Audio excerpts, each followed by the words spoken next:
लाओजे के अनमोल वचन। पूर्ण संत की रहनी। पहले के समर्थ संत अव्यक्त शक्ति के मूल को जान सके थे। वे अत्यंत गंभीर थे, इसलिए उन्हें कोई जान नहीं पाया।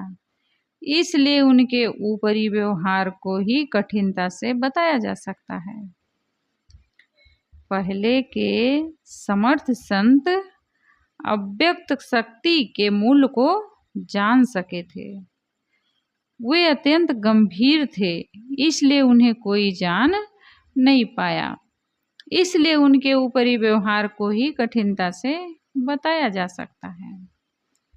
ग्रंथकार कहते हैं कि पुराने समय में जो सामर्थ्यवान संत हुए, वे अदृष्ट शक्ति के स्रोत को जान सके थे। वे गहन गंभीर थे, उन्हें कोई जान न पाया। चूंकि उन्हें कोई जान न पाया, इसलिए उनका ऊपरी व्यवहार ही मुश्किल से बताया जा सकता है। तत्वदर्शी संत सब समय में हुए हैं। वे अदृष्ट शक्ति के मूल को समझते रहे। प्रकृति अदृश्य है, उसकी शक्ति का मूल है। उसमें अनादि स्वतः निहित क्रिया और गुण स्वभाव।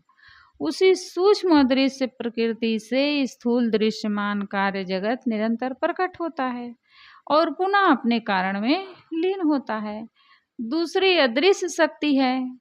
दूसरी कौन है? और अदृश्य शक्ति एक प्रकृति की शक्ति है और दूसरी चेतन की शक्ति है। चेतन पुरुष जो असंख्य है, उसका मूल ज्ञान है। जहाँ चेतन है वहाँ पर ज्ञान है, उसका मूल ज्ञान है, जो स्व के रूप में सबका ज्ञाता होकर विद्यमान है। ज्ञाता चेतन ज्ञेय जड़ प्रकृति से अपने को छुड़ाकर स्व में लीन हो जाए, यही उसका पुरुषार्थ, यही उसका पुरुषार्थ है। ऐसे संत पहले हुए हैं, परंतु उनको बहुत कम लोग जान सके हैं। ग्रंथकार कहते हैं उन्हें कोई जान न पाया। इसका लाक्षणिक अर्थ है कि उन्हें कम लोग जान पाए। महापुरुषों को कहाँ सब समझ पाते हैं, बहुत कम लोग उनको समझ पाते हैं। आखिर इस ग्रंथ के लेखक तो उन्हें जाने ही, तभी वे लिखते हैं। वे गहन गंभीर थे। संसार में अधिक प्रसिद्ध होते हैं दिखावा करने वाले। जो दिखावा करते हैं वो अधिक प्रसिद्ध हो जाते हैं। अंतर्मुख संत जो चमत्कारी धोखापट्टी से दूर हैं, उनको बहुत कम लोग समझ पाते हैं। उनका ऊपरी व्यवहार ही कठिनता से समझ मिलता है। उनके न देवी देवता हैं, न भगवान हैं, न अवतार, न पैगंबर, न आशीर्वाद द्वारा रिद्धि सिद्धि देने का झांसा है। अब वो कुछ देते नहीं हैं, न किसी को पुत्र देते हैं, न धन देते हैं, न विद्या देते हैं। किसी प्रकार का उनके पास दिखावा है ही नहीं। न वो रिद्धि सिद्धि देने का झांसा करते हैं। वो क्या होते हैं? वो आत्मज्ञानी होते हैं। और वे हर समय आत्मशोधन करते हैं, आत्मलीनता का अभ्यास करते हैं और जगत की चमक दमक से वो उदास रहते हैं। इसलिए उन्हें अधिक लोग नहीं जान पाते हैं। वे संत होते हैं। वो संत कैसे होते हैं? हिचकते हुए, जैसे कोई शीत ऋतु में नदी पार करता हो, अत्यंत ठंडक हो और उसी समय नदी के जल में प्रवेश कर उसे पार करना हो, तो मनुष्य बहुत झिझक के साथ उसमें प्रवेश करता है। इसी तरह अंतर्मुख संत संसार के किसी नए व्यवहार से झिझक रखते हैं। उनको घबराहट होती है। क्यों घबराहट होती है? क्योंकि अधिक अगर हम व्यवहार में उलझ जाएंगे तो कहीं ऐसा ना हो कि हमारी जो आत्म शांति है वो खो जाए। उसके लिए उनको अपनी आत्म शांति को सुरक्षित रखना चाहते हैं, वो उसको बनाए रखना चाहते हैं। वो सिकुड़ते हुए जैसे कोई कठिन ठंडक में नदी पार करता हो, सतर्क, जैसे कोई इर्द गिर्द के लोगों से घिरा हुआ भयभीत हो, सकुचाते हुए अतिथि की भांति घुलनशील गल रही बर्फ की तरह, साधारण अनगढ़ पदार्थ की तरह, विस्तीर्ण हृदय घाटी के समान, आंखों के लिए अदृश्य मटमैले जल की भांति। तो वो मनुष्य बहुत झिझक के साथ उसमें, जैसे कोई जल में प्रवेश कर उसे पार करना हो, ठंडी भी हो, मन सकुचाता है। ठंडक में पानी छूने में ही डर लगता है। मैं वहाँ गई थी नेपाल, तो तारेश्वर पर्वत पर गए तो वहाँ झरना का पानी आता है, ठंडक बहुत। तो एक बार छुई, अब इतना ठंडी लग गई कि मैं पानी ही न छूऊं, मतलब मुंह धोना था तो पहले हाथ में से पानी लेके पूरा पानी गिरा के झिड़क दूं हाथ से, तब ऐसे पोंछूं बस आँख को पानी से, मतलब पूरा पानी नहीं मैं डाल पा रही थी ठंडी के कारण। तो शोभा दीदी थी तो पकड़ के पूरा हाथ मेरा उसी के नीचे कर दी, झरना से जो पानी आ रहा था पाइप से गिर रहा था उसी के नीचे पूरा मेरा कर दी। कहीं ले बहुत डर रही है पानी को कि इतना ठंडी है। तो ऐसे ठंड जब रहती है तो आदमी झिझकता है, सिकुड़ता है, सकुचाता है। इसी तरह अंतर्मुख संत संसार के किसी नए व्यवहार से झिझक रखते हैं, नित्य के व्यवहार में भी संभल संभल कर कदम रखते हैं। जैसे कोई चारों ओर लोगों से घिरा हुआ भयभीत हो। वो संत कैसे होते हैं उनकी रहनी बता रहे हैं कि जैसे कोई चारों ओर लोगों से घिरा हुआ भयभीत हो। संत लाओजे की बात बड़ी गंभीर है। 20वीं सदी के लखनऊ क्षेत्र के लाओजे संत श्री विशाल साहेब थे। सतगुरु विशाल साहेब जी भी व्यवहार से कितना दूर रहते थे, ज्यादा भीड़ भाड़ उनको पसंद ही नहीं थी, दूर रहते थे। जब बहुत कोई जिज्ञासा हो तो अकेले में बैठा करके उसको समझा देते थे। कोई सुनना चाहे तो कहीं दूर से छिप के भले सुन ले, बाकी साहब के सामने ज़्यादा लोग नहीं बैठ सकते थे क्योंकि साहब को घबराहट होती थी देख करके, ज़्यादा भीड़ से दूर रहते थे। तो गुरुदेव जी, अब ये गुरुदेव जी के आंखों के सामने की घटना है। लाओजे को तो पढ़ करके हम लोग जान रहे हैं, लेकिन सदगुरु विशाल साहब को गुरुदेव जी ने अपने समक्ष देखा है। तो गुरुदेव जी कह रहे हैं कि इन पंक्तियों के लेखक को उनके चरणों के निकट समय समय से रहने का अवसर वर्षों तक मिला है। उनकी भी यही भाषा थी और यही रहनी थी। उन्होंने कहा था कि जो मुझे मिलकर लौटता है, मैं आशा नहीं करता कि मनुष्य पुनः इसी भाव से मिलेगा। सदगुरु विशाल साहब भी कहते थे कि मैं ये नहीं आशा करता हूँ कि जो आदमी आज हमें मिला है वह फिर आगे इसी भाव से हमको मिलेगा। मैं ऐसा आशा नहीं करता हूँ किसी से। शांति चाहने वाले सभी साधकों का यह अनुभव होता है कि आसपास के लोगों में राग द्वेष होने का अवसर आता है। जिनके निकट रहते हैं उन्हीं में राग द्वेष हमारा बनता है, कहीं मोह बनता है, कहीं बैर बनता है। तो आसपास के लोगों से राग द्वेष होने का अवसर आता है। तो विवेकवान सबसे डर कर चलता है, वह किसी को जानबूझकर नहीं दिखाता है और दूसरों के अनुकूल प्रतिकूल बात व्यवहार से स्वयं नहीं दुखता है। सदगुरु कबीर साहब ने साखी ग्रंथ में कहा है, साखी गुरुदेव जी से आप लोग सुने होंगे, नहीं सुने हैं?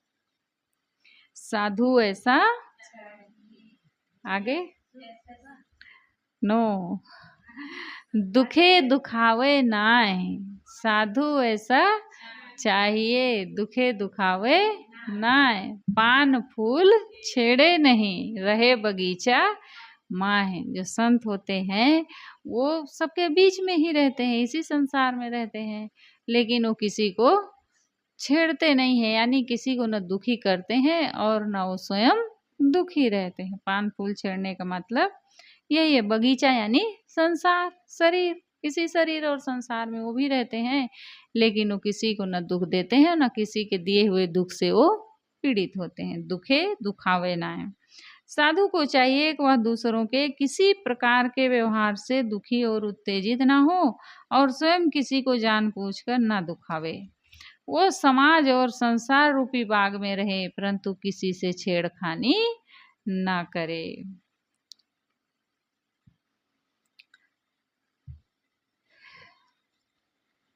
संकोची अतिथि की भांति ये संत की रहनी बता रहे हैं। कौन कौन सी रहनी सुने हम लोग? ठंडक में जैसे कोई नदी में प्रवेश करे, झिझक रखे। एक तो ऐसे मतलब झिझकते हैं व्यवहार से, नए व्यवहार से संत झिझकते हैं, क्योंकि उनसे उनको बहुत संभाल कर व्यवहार रखना पड़ता है, क्योंकि जहाँ हम ज़्यादा मिलते जुलते हैं वहाँ पर हमारा राग द्वेष बनने का भय बना रहता है। दूसरा और क्या बताए? हाँ, जैसे कोई चारों लोगों से घिरा हुआ भयभीत हो। संत लाओजे की वाणी ये बहुत मार्मिक वचन है कि वैसे ही जो विवेकवान होते हैं वो हर समय सबसे डर कर चलते हैं, क्योंकि वहाँ पर अनुकूल प्रतिकूल बात व्यवहार होने से भय बना रहता है मन में। अब तीसरी बात क्या बता रहे हैं संत की रहनी में, वह संकोची अतिथि की भांति। वह संत, ग्रंथकार कह रहे हैं कि वह संत अतिथि की तरह संकोच से रहता है। अतिथि उस सन्यासी को कहते हैं जो केवल एक रात किसी के घर ठहरता हो या जो अचानक आया हो। अतिथि किसी के घर पहुंचा हो तो वह घर वाले पर अपना अधिकार जमाने की चेष्टा नहीं करता। वह तो वहां सकुचाते हुए संक्षिप्त आवश्यक वस्तुओं से निर्वाह लेकर उन्हें धन्यवाद देता है। अब भाई बिना बताए हम किसी के घर चले गए, अब वहाँ पर हम चाहें कि हमें ये मिले वो मिले, ऐसी सुविधा हो ऐसी सुविधा हो, तो अचानक गए हो तो कौन कर देगा सुविधा? अतिथि उसी को कहते हैं जो बिना तिथि के आ जाए, बिना बताए, कोई पता ना हो किसी को। अब बिना बताए चिताए किसी घर में चले गए, अब वहाँ सोच रहे हैं हमें हर चीज़ की सुख सुविधा मिल जाए, तो फिर ये अच्छे अतिथि का लक्षण नहीं है। वहाँ पर तो जो मिल जाए रूखा सूखा उसको भी बहुत बड़ा उपकार समझना चाहिए कि हमारे लिए अचानक कोई इतनी व्यवस्था कर दिया। अब आजकल तो समय ज़माना नहीं है, उस समय का ज़माना रहा जिस समय संत लाव जी रहे। आजकल तो हर चीज़ आदमी घर सब सुविधा रहती है, सब्जी उब्जी भले न रहे, बाकी तो सब कुछ रहता ही है। हाँ, जिसके घर फ्रिज है उसके घर तो भरा रहता है, हैं? हाँ, तो अतिथि किसी के घर पहुंचा हो तो वह घर वाले पर अपना अधिकार जमाने की चेष्टा नहीं करता है। वह तो वहां सुखचाते हुए संक्षिप्त आवश्यक वस्तुओं से निर्वाह लेकर उन्हें धन्यवाद देता है। विवेकवान जिस परिवार या समाज में नित्य रहते हैं वहां भी अतिथि की तरह रहते हैं। वही निकट से निकट रहने वाले अनन्य सेवक पर भी अपना अधिकार नहीं जमाते हैं। किसी पर हमारा अधिकार नहीं है, जितना जो हमारे लिए कर दे उतना वो बहुत बड़ी उसकी कृपा है, ऐसा सोच करके वो किसी पर अपना अधिकार नहीं जमाते हैं। अब चौथी बात क्या बता रहे हैं, घुलनशील गल रही बर्फ की भांति होते हैं। घुलनशील गल रही बर्फ की भांति, जैसे गलती हुई बर्फ हो वैसे संत या साधक घुलनशील होता है। वह अपने अहंकार, मनोविकार, कामनाओं और दोषों को विवेक तथा साधना से निरंतर गलाता है, छीण करता है। क्या छीण करता है?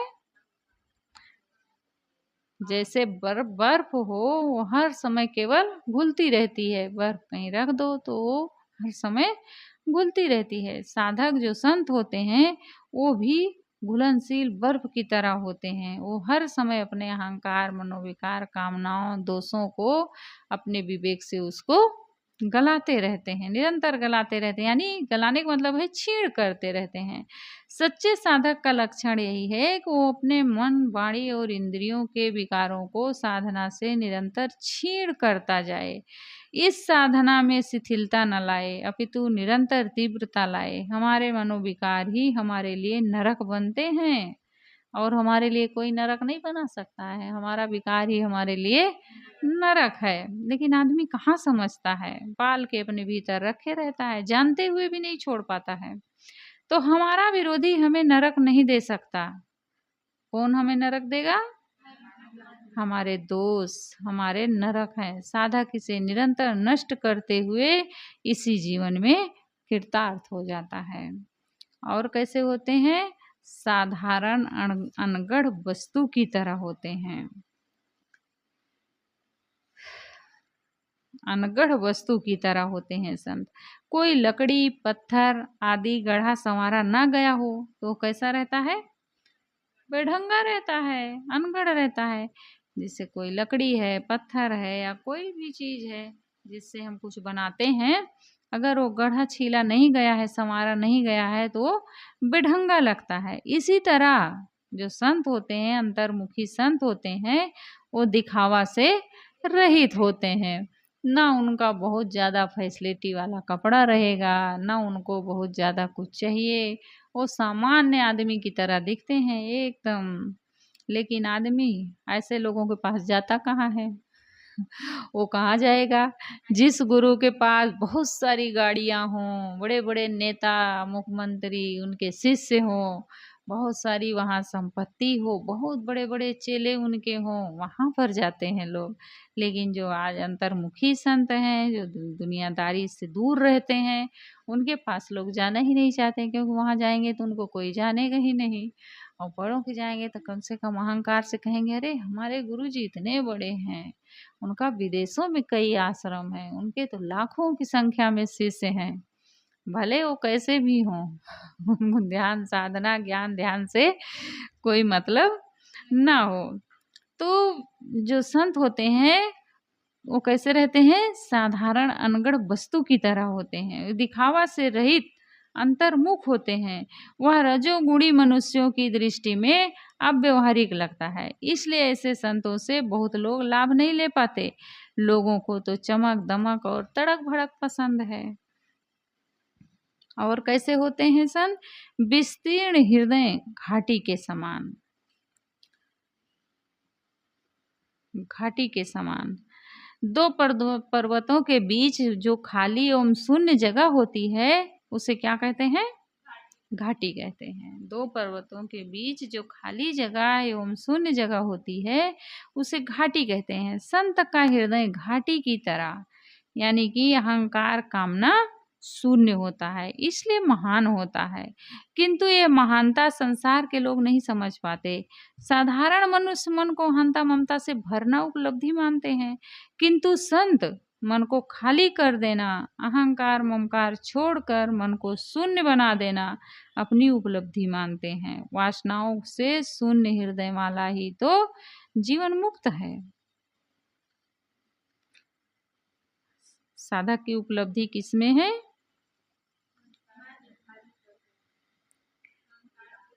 जो अहंकार ममकार छोड़कर अपने मन को शून्य बना लेता है। जो सच्चे संत होते हैं वो अपने मन को शून्य बना लेने में ही अपनी उपलब्धि मानते हैं। लेकिन लोग क्या सोचते हैं आजकल? क्या उपलब्धि मानते हैं? जिसमें बाहरी दिखावा हो, बहुत तड़क भड़क हो, चमक दमक वाला हो, उसको लोग अपनी उपलब्धि मानते हैं। लेकिन वासनाओं से शून्य हृदय वाला ही जीवन मुक्त होता है। नयनों के लिए अगोचर मटमैले पानी की भांति होते हैं। सच्चे संत मटमैले पानी की भांति होते हैं। मटमैले पानी में कोई अपना प्रतिबिंब देखना चाहे तो नहीं देख सकता। अंतर्मुख संत रजोगुणी मनुष्यों की दृष्टि में मटमैले पानी की तरह है। रजोगुणी जो अंतर्मुखी संत हैं वो रजोगुणी मनुष्यों की दृष्टि में मटमैले पानी की तरह हैं, जिनमें उसे अपनी आशा के प्रतिबिंब नहीं देखते। रजोगुणी मनुष्य को उदासीन संत निरर्थक लगते हैं, क्योंकि उनके पास उनको लगता है हमें क्या मिलेगा, ये तो अपना स्वयं उदास है, इनके पास हम भी जाएं तो उदास हों तब ठीक है, ऐसे सोचते हैं। उनको उनसे कोई लाभ नहीं दिखता है, लेकिन असली लाभ उन्हीं के पास उनको मिलेगा, मन की शांति उन्हीं से मिलेगी। लेकिन उनकी उस स्थिति को कहाँ समझ पाते हैं लोग? सच्चे संतों को लोग समझ ही नहीं पाते हैं। मटमैलेपन को कौन दूर कर सकता है? थोड़ा थोड़ा करके स्थिर होकर, जैसा उन्होंने किया। पानी मटमैला है तो इस मटमैलेपन को वही दूर कर सकता है जो धैर्य रखकर मिट्टी के अंश को नीचे तल में बैठ जाने दे। जल के मटमैलेपन को कौन दूर कर सका है? स्थिर होकर धीरे धीरे। कौन स्थिर हुआ है? धीरे धीरे समय के साथ धैर्य रखकर मिट्टी के अंश को नीचे तल में बैठ जाने दें। ऐसा ही पुराने संतों ने किया है। साधक अपने मन में नई गंदगी न डाले और पहले की रही हुई गंदगी के प्रति उपेक्षा कर दे। नई वासना और संसार से ग्रहण ही न करे, और जो वासना ग्रहण हुई है उसको धीरे धीरे त्याग कर दे, उसकी उपेक्षा कर दे, तो धीरे धीरे मन निर्मल हो जाएगा। धीरे धीरे धीरे माली सींचे, हाँ जानते तो हो। तो धीरे धीरे मन निर्मल हो जाएगा। साधना में बिना रुके तथा बिना लौटे जो निरंतर आगे बढ़ता रहता है उसका मन शुद्ध होना पक्का है। गुरुदेव जी ने सूत्र दिया है ना, क्या कहा है, किसके लिए कहे हैं, कौन सा सूत्र है, किसमें, साधना में। साधना में बिना रुके तथा बिना लौटे जो निरंतर आगे बढ़ता रहता है उसका मन शुद्ध होना पक्का है। रुकना है साधना, शिथिल कर देना या छोड़ देना, और लौटना है कुसंग का सेवन करने लगना। रुकना क्या है, क्या बताए अभी। रुकने का मतलब है कि साधना को शिथिल कर देना या छोड़ देना, ये रुकना है। गुरुदेव जी क्या कहते हैं, रुको ना और लौटो ना, निरंतर आगे बढ़ते रहो। रुकने का मतलब है साधना को शिथिल कर देना या छोड़ देना, और लौटने का मतलब क्या है, कुसंग का सेवन करने लगना। इन दोनों दोषों से बचकर निरंतर साधना में लगे रहने वाले का हृदय शुद्ध होकर उसे अपना अंतिम लक्ष्य परम शांति पाना पक्का है। किसको परम शांति पाना पक्का है,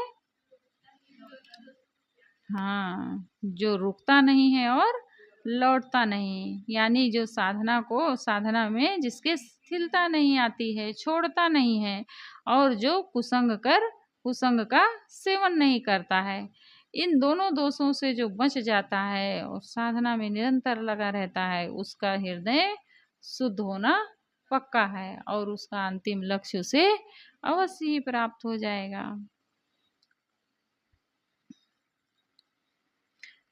ताव का पालन करने वाला अधिक की इच्छा नहीं करता, वह थोड़े में निर्वाह लेता है, नए से बचता है और पूर्णता प्राप्त करता है।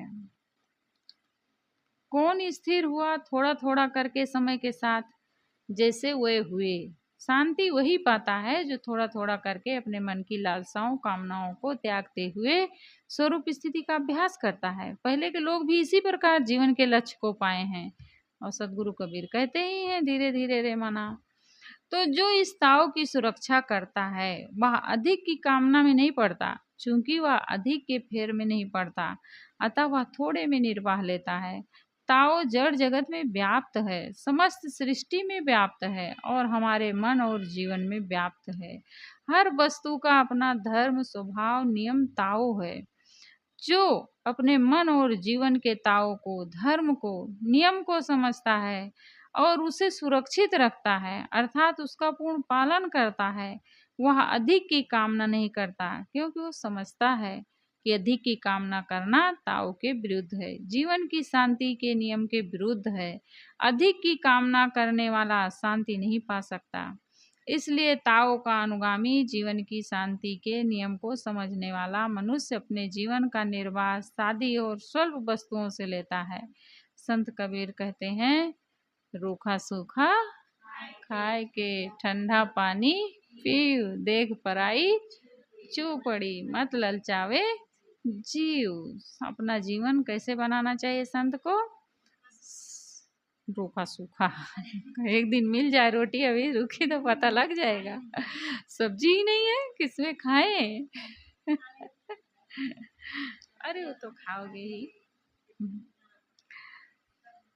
यानी कि जैसा मिलता है उसमें वो अपना निर्वाह कर लेते हैं। ये संत के लक्षण हैं। अपने जीवन का निर्वाह सादा और स्वल्प वस्तुओं से वो कर लेता है, नए से बचता है और पूर्णता को प्राप्त होता है। अंतर्मुख संत नए नए प्राणी पदार्थों, नई प्रवृत्तियों से अपने को बचाकर निर्वृत्ति प्राण रहता है।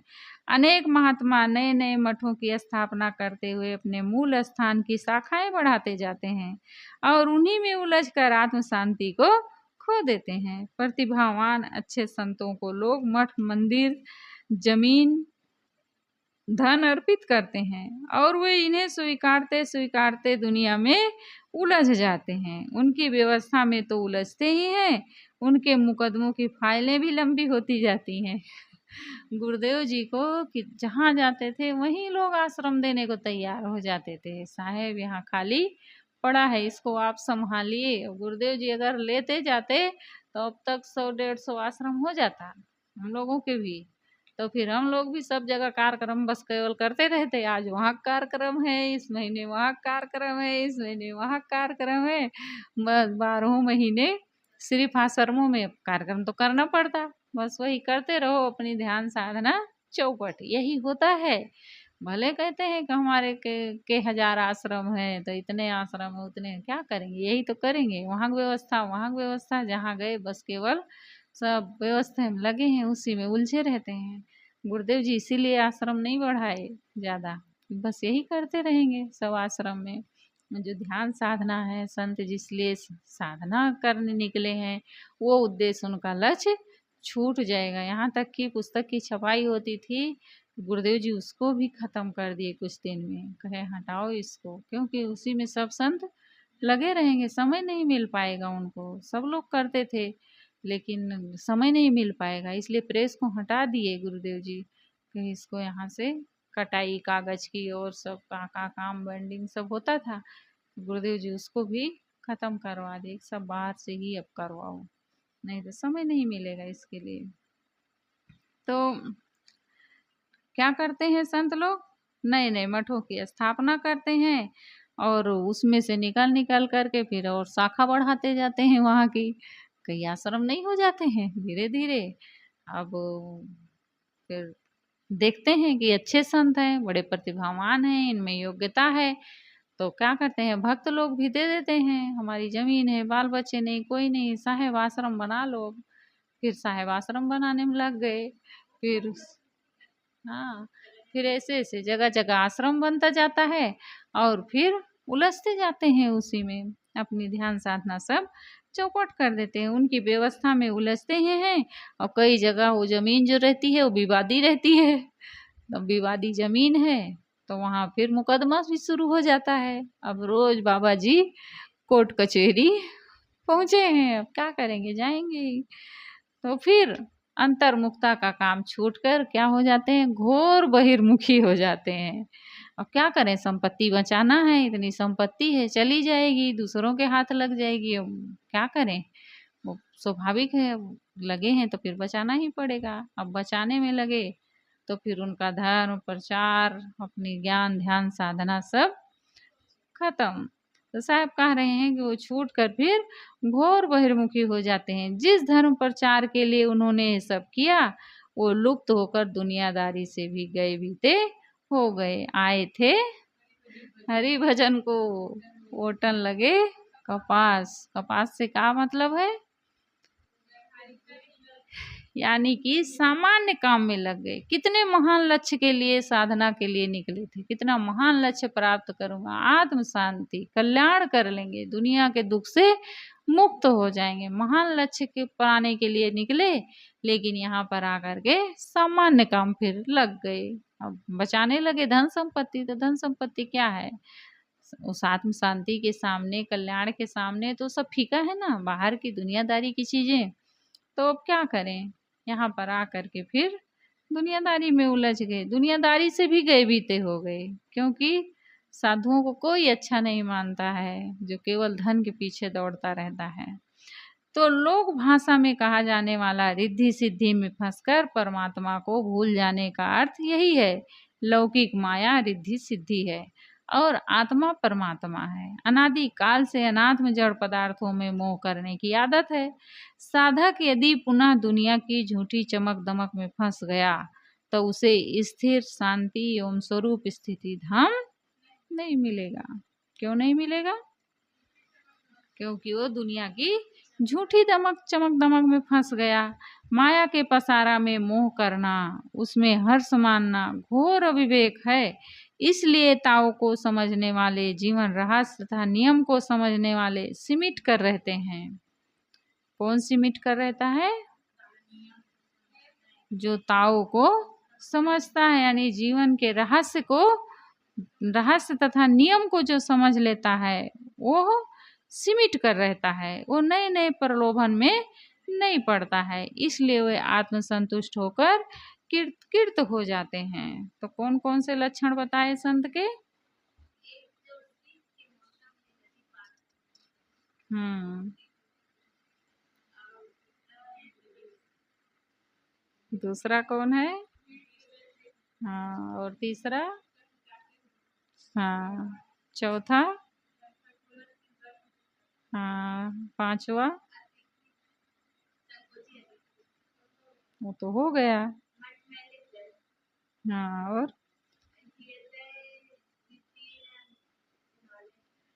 घाटी के समान। और एक?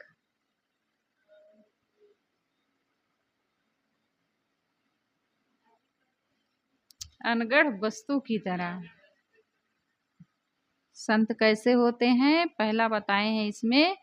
जैसे कोई शीत ऋतु में नदी पार करता हो तो ठंडक के कारण वो झिझक करे, उसमें जाना ना चाहे पानी में। और दूसरा है जैसे कोई चारों ओर लोगों से घिरा हुआ हो, भयभीत हो। और तीसरा है संकोची अतिथि की भांति, कि जैसे कोई अतिथि आ जाए तो वो संकोच करे। चौथा है घुलनशील, यानी गल रही बर्फ की भांति, वे अपने अहंकार मनोविकार कामनाओं को विवेक के द्वारा निरंतर छीण करते रहते हैं। और अनगढ़ वस्तु की तरह होते हैं, जैसे कोई लकड़ी पत्थर गढ़ा संवारा नहीं गया है तो वो बेढंगा रहता है। ऐसे जो संत होते हैं, वो जो अंतर्मुखी संत होते हैं, वो दिखावा से रहित होते हैं। वो रजोगुणी मनुष्यों की दृष्टि में वो उन्हें अब व्यवहारिक लगते हैं, उनसे वो दूर भागते हैं, क्योंकि उनके पास कोई चमक दमक तड़क भड़क है नहीं, दिखावा है नहीं। और विस्तीर्ण हृदय घाटी के समान होते हैं, जैसे दो पर्वतों के बीच जो खाली जगह शून्य जगह होती है उसको घाटी कहते हैं।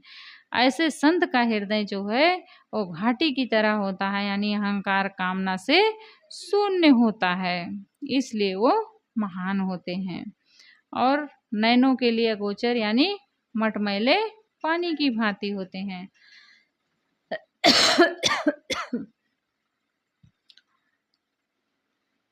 और शांति को कौन पाता है? जो धैर्य रखता है।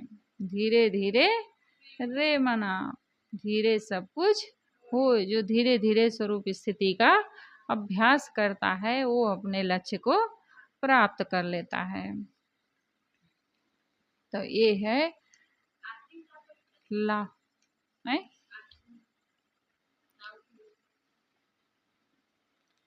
ताव की सुरक्षा करता है। जो इस ताव की सुरक्षा करता है वह अधिक की कामना में नहीं पड़ता है। वो कहीं बाहरी चमक दमक में या किसी मान सम्मान में वो अपने आप को नहीं भूलता है। वह अधिक के फेर में नहीं पड़ता, थोड़े में निर्वाह लेकर के अपना काम करता है। रूखा सूखा खाए के वो नए से बचाता है और पूर्णता को प्राप्त करता है। नए नए प्राणी पदार्थ नई प्रवृत्तियों से अपने आप को बचा करके वो कैसे रहता है? निर्वित्त प्राण रहता है। अनेक महात्मा का उदाहरण दिए गुरुदेव जी, नए नए मठों की स्थापना करते हैं, फिर उसी में उलझ जाते हैं। लेकिन जो अंतर्मुखी संत होते हैं वो कहीं किसी के चक्कर में नहीं पड़ते होता है।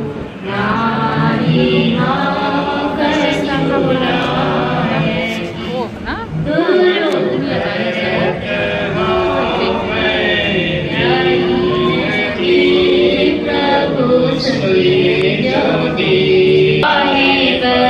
बता रहे हैं, मूढ़ संत की रहनी बता रहे हैं।